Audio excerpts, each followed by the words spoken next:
This is Steve Sparks with another edition of Celebrating Democracy, Vernon's Homecoming, Christmas, 1942. I'm doing these stories starting Veterans Day this year, 2020, through Pearl Harbor Day. I might just keep going and tell the whole story. I'm doing this because I believe all of us, not just some of us, need to go back and take a look at that fateful time in history before, during, and after World War II and get some context, get some perspective of what democracy meant to us back then and what our parents were going through, our grandparents, our great-grandparents. This is for everybody, young folks, middle-aged folks, old folks and boomers like me. We need to get together. We need to see what it was like back then. We need to think about it. So I'm telling these stories so that maybe, just maybe, we can get together again and solve problems, work together, for all of us, not just some of us.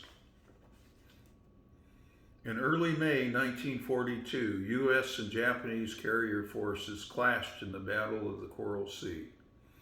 While both sides suffered major losses, the U.S. Navy checked a major Japanese offensive for the first time.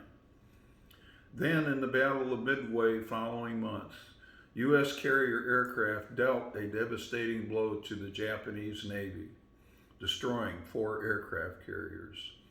The battle marked the first major U.S. victory against Japan and was a turning point in the world.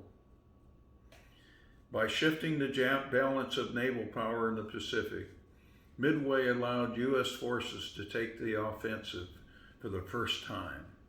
The Allies soon set their sights on Guadalcanal in the Solomon Islands and in New Guinea. Vernon was trained as a coxswain or steerman on a landing craft, mechanized, an amphibious landing craft, also known as a Higgins boat. This boat was designed to transport troops and equipment from ship to shore as necessary to conduct any military operation.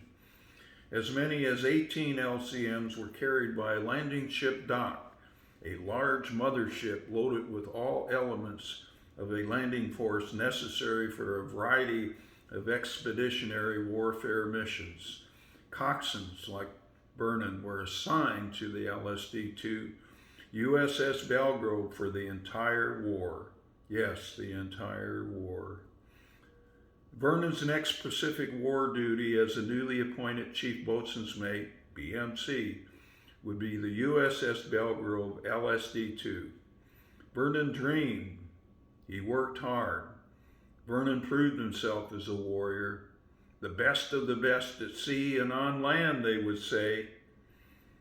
Pearl Harbor survivors like Vernon were treated with great respect and honor. Vernon never felt that way, though. He was serving America with pride, honor, and duty. There was an enormous higher calling during that fateful time in history. Vernon was already a highly trained and experienced coxswain. Vernon would man the LCMs and lead coxswains on the Belgrove during 8 Pacific campaigns to follow. Vernon was already a hardened war. Fighting was all he knew as a young man. A warrior indeed. Vernon never recovered from too much war and trauma in his life. Vernon didn't see any of that back then.